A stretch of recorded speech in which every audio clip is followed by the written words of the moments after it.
वित्त वर्ष 2021-22 का बजट आ चुका है। प्रधानमंत्री नरेंद्र मोदी ने इसे आत्मनिर्भर भारत की संकल्पना की नींव बताया है। वहीं अगर विपक्ष की बात करें तो विपक्ष कह रहा है कि अपने पूंजीपतियों दोस्तों को देश की संपत्ति सौंपना चाहती है सरकार। आखिर बजट की बारीकियां क्या है, इस पर ज्यादा बातचीत करने के लिए हमारे साथ खुद वित्त राज्य मंत्री अनुराग ठाकुर जी मौजूद है। अनुराग जी, स्वागत है आपका हमारा इस खास कार्यक्रम में।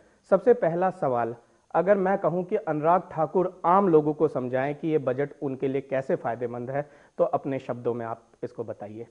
देखिए, देश और दुनिया के सामने सबसे बड़ी चुनौती ये थी किस आपदा से कैसे निपटा जाए, लेकिन आपदा में भी अवसर ढूंढने का काम नरेंद्र मोदी जी ने किया। पूरी दुनिया में आज भारत का उदाहरण दिया जाता है कि दुनिया भर में जो सबसे कम मृत्यु दर जिन देशों में, उनमें एक भारत है। हमने जान है तो जहान है, इस मूल मंत्र के साथ चले, जान बचाने का काम किया। गरीब को अन्न और धन देने का काम प्रधानमंत्री गरीब कल्याण योजना से दिया। फिर आत्मनिर्भर पैकेज लेकर आए, जिसमें आत्मनिर्भर भारत बनाने की हमने योजना रखी।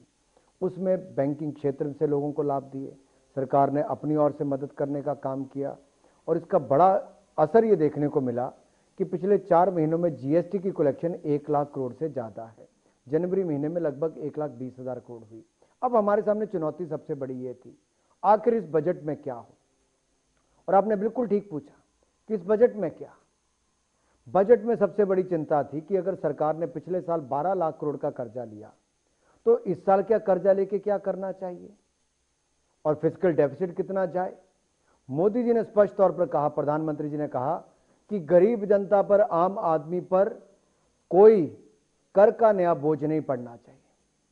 कोई कोविड टैक्स, कोई कुछ जो मीडिया कहता था, हमने कुछ नहीं लगाया। कोई 1% टैक्स नहीं हमने बढ़ाया। और वहीं 34.5% ज्यादा कैपिटल एक्सपेंडिचर हम करेंगे इस साल। 5.5 लाख करोड़ रुपया ज्यादा खर्च किया जाएगा। इसका मतलब 1,18,000 करोड़ रुपया कैपिटल एक्सपेंडिचर के लिए सड़कों के लिए दिया गया, 1,10,000 करोड़ रुपया रेलवे को कैपिटल एक्सपेंडिचर के लिए दिया गया। स्वास्थ्य के क्षेत्र में 2,23,000 करोड़ का बजट रखा है, जो 137% वृद्धि ज्यादा है।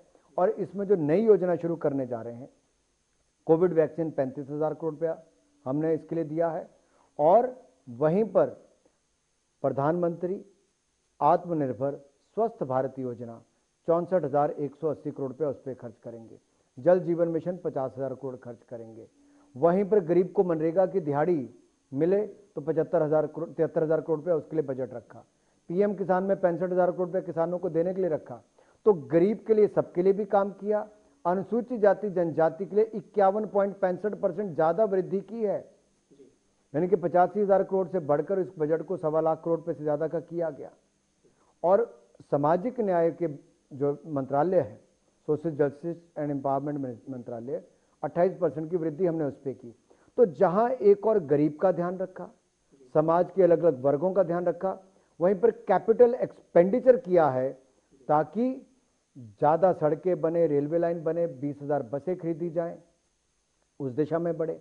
रिफॉर्म्स हमने साथ में की कि मान लीजिए 20,000 बसें हमें खरीदनी है, तो जहां गरीब आदमी को अच्छी बस की सुविधा शहरों में मिलेगी, पब्लिक ट्रांसपोर्ट अच्छी होगी, वहीं पर मेट्रो रेल लाइन भी कई किलोमीटर बनाने की हमने। आपने बजट की बहुत सारी खासियत बताई, लेकिन जैसे ही कल बजट आता है, हम विपक्ष को देखते हैं तो विपक्ष सीधे तौर पर कहता है कि ये बजट जो है अपने बिजनेसमैन दोस्तों के लिए है, व्यापार जो तमाम प्रधानमंत्री नरेंद्र मोदी के करीब बिजनेसमैन है उनके लिए है। और सेंसेक्स भी कल काफी ऊपर रहा और तमाम हमने देखा शेयर मार्केट में उछाल देखने को मिला, जिसके बाद विपक्ष आरोप लगाने लगा कि क्योंकि बजट में आम लोगों के लिए कुछ नहीं है, गरीबों के लिए कुछ नहीं है, केवल व्यापारियों के लिए है, इसलिए शेयर मार्केट में इतना बूम देखने को मिल रहा है।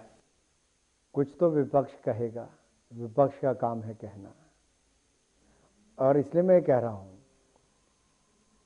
एक पहली बार किसी बजट के 1-1.5 घंटे के अंदर पूरे देश भर से सकारात्मक टिप्पणियां आनी शुरू हुई। सबके पॉजिटिव कमेंट्स थे। शेयर मार्केट 2200 पॉइंट ऊपर चले गई, आज भी 1000 पॉइंट से ज्यादा ऊपर है। ये पहली बार हुआ होगा कितने ही वर्षों बाद कि इतना उछाल मार्केट में देखने को मिला। क्यों? क्योंकि सरकार ने कदम ऐसे उठाए जो जनता की अपेक्षा के अनुसार थे। हम जनता की अपेक्षाओं के पर खरे उतरे हैं। लोग कहते थे निवेश करें, हमने किया। हम डरे नहीं. What we have done is we have worked on the principle of borrow, build, monetize and repay. कर्जा लिया, खर्चा कर रहे हैं, इसको मोनेटाइज करेंगे और फिर वापस कर देंगे कर्जा. इससे क्या होगा? रोजगार उत्पन्न होगा. मान लीजिए हमने कहा कि 20 साल पुरानी आप अपनी गाड़ी स्क्रैपेज करेंगे, इससे आपको कुछ पैसा मिलेगा, आप नई गाड़ी लेंगे, प्रदूषण कम होगा, नई गाड़ी आप लेंगे, ऑटोमोबाइल की सेल बढ़ेगी तो रोजगार भी ज़्यादा बढ़ेगा. 15 साल पुराना कमर्शियल व्हीकल आप मुक्त हो जाएंगे उससे, तो उसमें भी सेम इसी तरह से होगा. आपका खर्चा कम होगा, नई टेक्नोलॉजी आएगी, प्रति किलोमीटर माइलेज ज़्यादा मिलेगी. तो भारत सरकार भविष्य को देखकर आत्मनिर्भर भारत बनाने के लिए बजट बनाया है. लेकिन सर, बजट में विनिवेश की बातें ज़्यादा की गई हैं. सरकार ने एयर इंडिया को बेचने का फैसला किया था, लेकिन अभी तक कोई खरीदार नहीं मिल पाया क्योंकि वो घाटे में चल रही थी.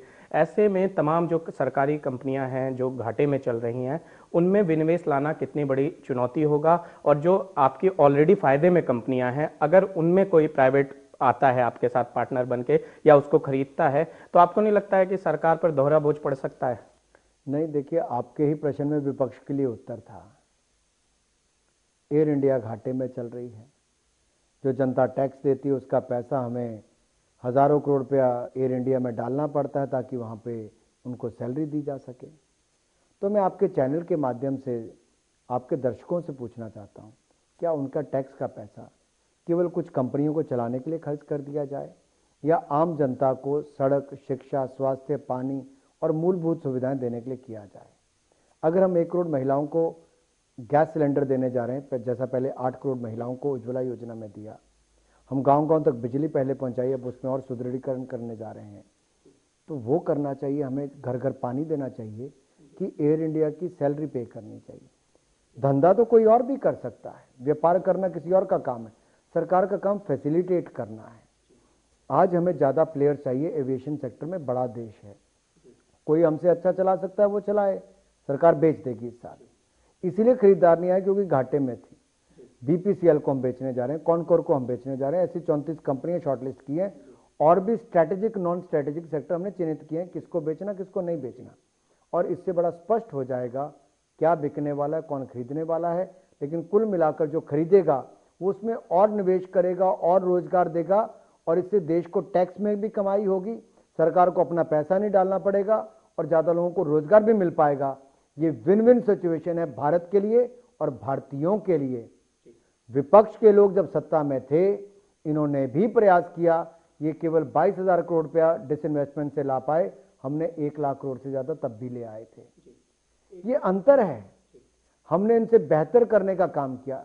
कांग्रेस के समय भारतीय अर्थव्यवस्था को फ्रेजाइल 5 कहा जाता था कि दुनिया की 5 लड़खड़ाती अर्थव्यवस्थाओं में से एक है.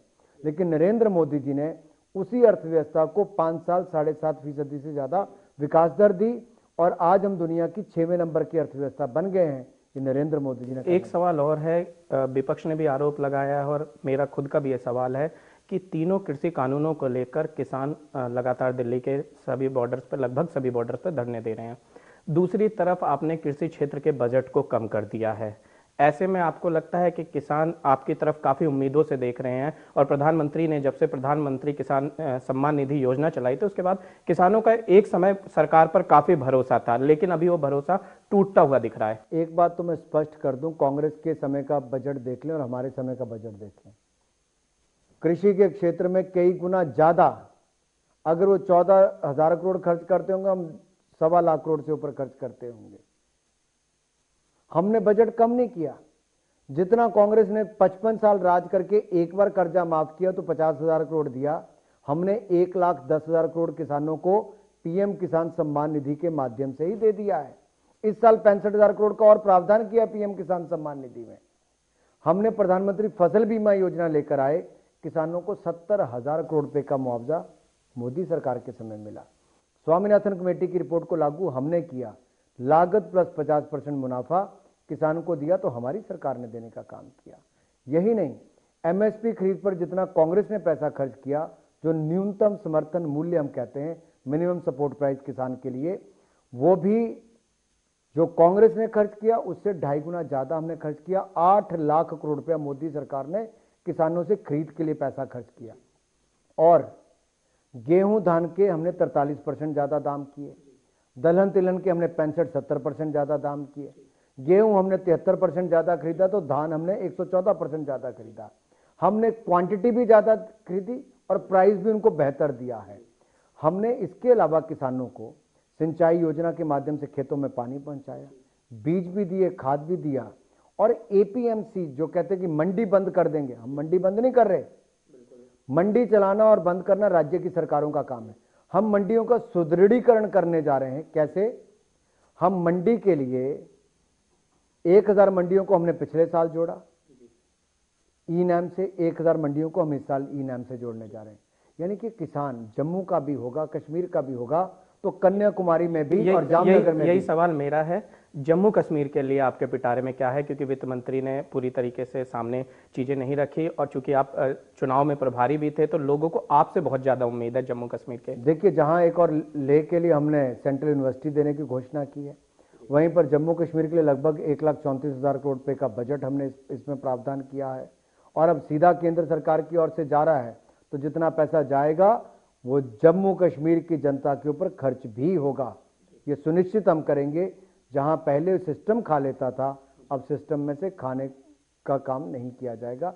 पारदर्शिता और जवाबदेही ज्यादा तय की। आखिरी सवाल आपसे, आप यूथ लीडर के तौर पर गिने जाते हैं, भाजपा युवा मोर्चा को भी आपने काफी लंबे समय तक नेतृत्व किया है। सीधे तौर पर अगर बजट में मैं पूछूं युवाओं के लिए क्या है, क्योंकि प्रधानमंत्री लगातार 2 करोड़ नौकरियों की बात करते रहे हैं, ऐसे में कितनी नौकरियां ये बजट जनरेट कर पाएगा और इस बजट में युवाओं को और क्या क्या खास फैसिलिटी आपके द्वारा दी जाएगी? देखिए, तो बजट ही युवाओं के लिए है। स्टार्टअप्स के लिए हमने अलग से घोषणाएं की, लॉन्ग टर्म कैपिटल गेन के अलावा बाकी सब। इसके अलावा जो हमने नेशनल रिसर्च फाउंडेशन में 50,000 करोड़ रुपया डालने की बात की, शोध होगा तो नई नई पेटेंट्स फायर होंगे। इसके अलावा जो हमने कैपिटल एक्सपेंडिचर 5.5 लाख करोड़ बढ़ाने की बात की, इसका मल्टीप्लायर इफेक्ट 2.5 गुना ज़्यादा होगा। तो इसमें जब इन्वेस्टमेंट आएगी तो रोजगार उत्पन्न होंगे। प्रोडक्शन लिंक इंसेंटिव स्कीम में हमने 1,97,000 करोड़ रुपया रखा। उसका क्या लाभ मिलेगा कि जो 10 सेक्टर प्रोडक्शन लिंक इंसेंटिव में हमने चुने हैं, उन सेक्टर्स में जो इंडस्ट्री आएगी उससे रोजगार उत्पन्न होगा। फिर हमने टेक्सटाइल पार्क बनाने की बात की, 7 ये प्लग एंड प्ले मॉडल में होंगे, बड़े बड़े पार्क होंगे जहां पर मैन्युफैक्चरिंग होगी और एक्सपोर्ट होगा। इसी तरह से बल्क ड्रग फार्मा पार्क हम बनाएंगे, ये 3 बनेंगे, इसमें 50,000 करोड़ के लगभग का निवेश आएगा। फिर हम mobile devices and diagnostic centre ला रहे हैं, ये 4 बनेंगे जहां पर आपके इक्विपमेंट जो है मोबाइल मेडिकल डिवाइसेज जो है वो वहां पे बनेंगे। मोबाइल में हम 2 कंपनियां होती थी हिंदुस्तान में, आज भारत में एप्पल के ही 3 मैन्युफैक्चरिंग यूनिट बन गए और दुनिया का दूसरा सबसे बड़ा मोबाइल मैन्युफैक्चरिंग का देश भारत बना है। तो ये सारी योजनाएं जो है, इससे अर्थव्यवस्था को तेजी मिलेगी, मैन्युफैक्चरिंग यूनिट्स को बढ़ावा मिलेगा और नए मैन्युफैक्चरिंग यूनिट लगाने वाले को केवल 15% कॉर्पोरेट टैक्स रेट देना है, जो दुनिया में सबसे कम है। और ये हमने बदलाव इसमें किया है। आखिरी सवाल, हालांकि मैं भूल चुका था, एक सवाल आपसे कि मैं अनुराग ठाकुर से अगर पूछूं कि जिस तरीके से ये बजट आया है, इस बजट को आप स्वयं कितना नंबर देंगे? हालांकि आप खुद वित्त राज्य मंत्री हैं, बट अगर आप अपने हिसाब से इसको देखते हैं तो आप इस बजट को कितने नंबर देंगे? मेरा व्यक्तिगत रूप से मानना है कि हमारा काम करने का है। जनता ने हमें सत्ता में लाया ताकि हम काम करें, हमने वो करने का काम किया। फेसलेस असेसमेंट हो, फेसलेस अपील हो, इनकम टैक्स में हमने वो की ताकि किसी को कोई तंग ना करे। 6 साल पुराने मुकदमे खुलते थे, हमने केवल 3 साल तक कर दिया। और 50 लाख से ऊपर तो केवल principal chief commissioner income tax अगर अनुमति देगा तब आपका इनकम टैक्स का केस खुल पाएगा। ये हमने कदम उठाए। तो मुझे लगता है रेटिंग तो जनता को करनी है, शेयर मार्केट को करनी है, मीडिया को करनी है। शेयर मार्केट पिछले कल 2200 पॉइंट ऊपर थी, आज 1100 पॉइंट ऊपर ऊंची है। मीडिया में लगातार पॉजिटिव रिस्पॉन्स आ रहा है और जनता ने आशीर्वाद दिया है। तो बाकी आप कुल मिलाकर हिसाब लगा लीजिए कितने अंक हैं। जाहिर सी बात है कि बजट के अंकों का गणित तो खैर ये पूरा वित्त वर्ष देखने के बाद ही तय कर पाएंगे, लेकिन एक बात तय है कि सरकार पूरी तरीके से इस बजट को आत्मनिर्भर भारत की संकल्पना की नींव बता रही है। इस खास मुलाकात में इतना ही। देश और दुनिया की तमाम खबरों के लिए बने रहिए।